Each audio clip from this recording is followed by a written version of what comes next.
Hello, it's Kathy, and I'm going to talk to you about why I think you should use rubrics for grading in Canvas. You can see a sample rubric here on the screen. You can see it has rows for the things you want to assess, as well as little cells that are different ratings for that particular row. And at the far right, the points for each one of those rows. At the bottom, you can see this one happens to total 40 points. Get my computer working the way I want. So why would you do this? Well, it helps make things consistent so that you will be grading each student in the same way. When you use rubrics, your students can see them ahead of time so they know how they are going to be assessed, and that just seems fair to me.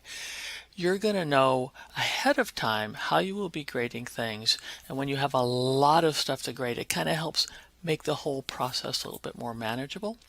You can use rubrics to track course outcomes. Not going to be talking about that here. You can reuse a rubric the next quarter, the next quarter, and the next quarter. So it's really handy. You make one and you use it again and again, and it really speeds up grading. And I think that's one of the big selling points, of course. So I'm not going to be talking specifically here about how to create a rubric, but rather how we would use one for grading. The basic plan, though, if you are going to make one, is to plan first. You want to draw it out on a piece of paper before you jump into Canvas and try to create it. I would even make a paper one and then use that paper scribble to grade a paper to see how it works or not. Probably have to change a few things. As I make a rubric and I use it next quarter, usually I've got to go in and edit it and fix a few things. It's just not quite right yet. You can, like I mentioned before, include your course outcomes, which is a terrific feature. The best practice for using rubrics is to have one rubric per assignment. While you might be tempted to have one rubric and connect it to many assignments, once you do that, you can't go back and edit the rubric. And sometimes we all have typos and things. So I just kind of suffer a little bit and make one rubric per assignment. How do you grade with these rubrics? Well, first you make the rubric. You associate the rubric with one of your assignments that you're going to grade. There is a checkbox when you do that, you don't want to miss it, that says use this rubric for assignment grading. That's kind of a trick. You would then grade the assignment using the rubric. You can actually just click in it and I'll show you. A well-written rubric makes for easier, faster, better grading. I'm going to use one here in this video that's pretty simplistic and a little facetious, but a well-written one will really make your job easier. And this using rubrics for grading, it doesn't matter how you set up your grade book, your assignments, your assignment groups, it works the same. So I'm not worried about that issue here. So at the top here is an example of a scribble I would make of how I want to set up a rubric. And I wrote this all out and I decided it would be worth 20 points. You can see that at the far right. However, when I went into my class and made the rubric, I realized my assignment was 30 points, and I really wanted my assignment to be 30 points. That was the correct number. So I had to adjust things a little bit. So you can see down at the bottom, you can see the rows I made, the little cells I will be able to click in. As far as the number of cells, you can have 1, you can have 2, you can have 3, you can have different amounts per row. It doesn't matter. I wouldn't have more than 3 or 4. It just starts to get a little unwieldy. So let's take a look at this. So I'm going to get out of PowerPoint, and the first thing I actually want to show you is not using a rubric to grade things. So I'm going to go into my course modules, and homework 2 is the one I set up without a rubric. So this is my assignment. It does call for a file upload. You can see at the far right I do have something to grade, and I'm going to go to SpeedGrader to do that. I just think that's a fast way to do it. It'll show me the submission by my student. I would read it. I would mark it up.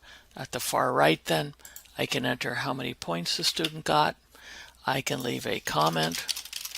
But I'm going to find I'm probably not going to be as detailed as I might want to be if I have to type it all. So I am tempted to make a video here instead. But just giving my students 22 out of 30 points doesn't help my student. He doesn't know why he got 22 out of 30 unless I write or video quite a few comments about this. So I'm going to go ahead and turn this in. So let's see how a rubric would work. I'm going to go back to my course. This is my course home, and I already graded the homework 2 assignment, but you notice at the far right it's telling me I need to grade homework 1, and I have 3 submissions to grade. I'm going to click on that, and that'll take me right to the SpeedGrader, which is pretty nice. So here's the first assignment by one of my students. I can see 3 of them have turned in their work. I can read it, I can comment on it just like all the others. But at the far right now, I have a place for a grade, certainly, but I also have View Rubric.